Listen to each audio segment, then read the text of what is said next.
Assalamualaikum warahmatullahi wabarakatuh. Perkenankan saya Aritri Budiansah, PS2C. Saya di sini akan menjelaskan tentang buku besar dan bagaimana cara posting di buku besar dan apa saja bentuk-bentuk kolom yang ada di buku besar. Nah, masuk yang pertama, buku besar itu adalah merupakan alat yang digunakan untuk mencatat seluruh perubahan yang terjadi dalam suatu akun karena adanya transaksi keuangan.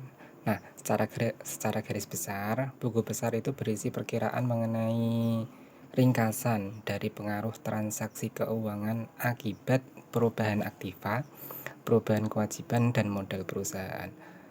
Buku besar sendiri itu berfungsi untuk meringkas seluruh data transaksi yang sudah tertulis di dalam jurnal umum. Jadi, setelah membuat jurnal umum, selanjutnya itu adalah pembuatan jurnal besar. Nah, aktivitas dalam mencatat buku besar ini disebut posting. Posting itu dilakukan setelah pembuatan jurnal umum. Nah, fungsi buku besar sendiri itu adalah untuk meringkas data transaksi yang sudah dicatat dalam buku di dalam jurnal umum.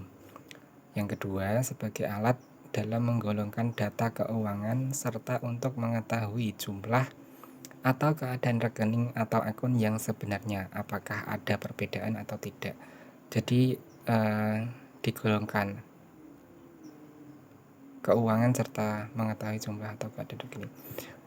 Fungsi yang selanjutnya itu adalah sebagai dasar penggolongan transaksi yang ada pada jurnal sebelumnya atau jurnal umum. Jadi digolongkan antara akun-akun yang satu dengan yang lainnya sebagai bahan kelengkapan dalam penyusunan laporan keuangan. Nah, nanti setelah buku besar ini ada laporan laba dan rugi. Kemudian ada bentuk-bentuk buku besar. Buku besar itu ada beberapa bentuk. Salah satunya ada yang berbentuk T. Buku besar berbentuk T ini adalah buku besar yang paling sederhana sekaligus menjadi buku besar yang paling sering digunakan. Perlu diketahui bahwa buku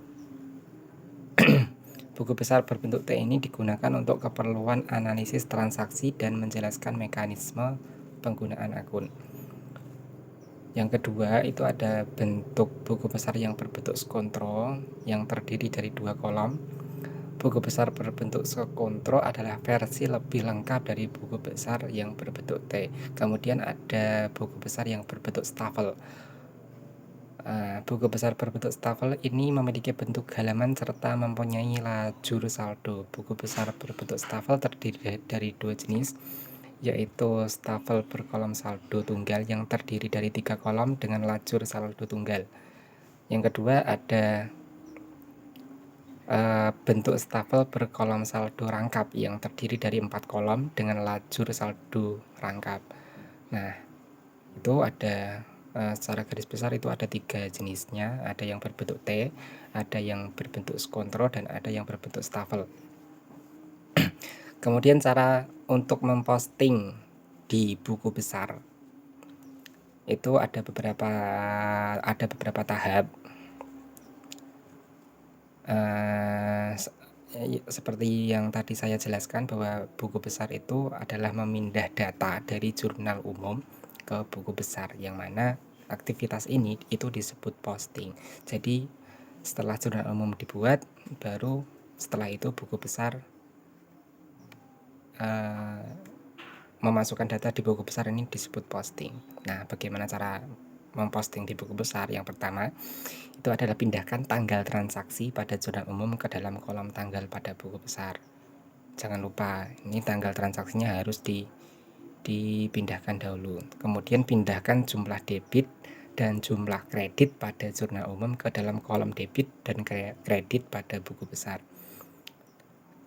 Nah, setelah memindahkan debit dan kredit, kemudian masukkan nomor halaman pada jurnal dalam kolom referensi dalam buku besar. Kemudian pindahkan seluruh informasi dan keterangan singkat pada jurnal umum ke dalam buku besar. Nah, secara garis besarnya seperti itu, secara ringkasnya untuk membuat buku besar, pengertian buku besar, kemudian bentuk-bentuknya tadi ada 3, terus fungsinya. Nah, seperti itu. Sekian penjelasan dari saya. Kurang lebihnya mohon maaf dan wassalamualaikum warahmatullahi wabarakatuh.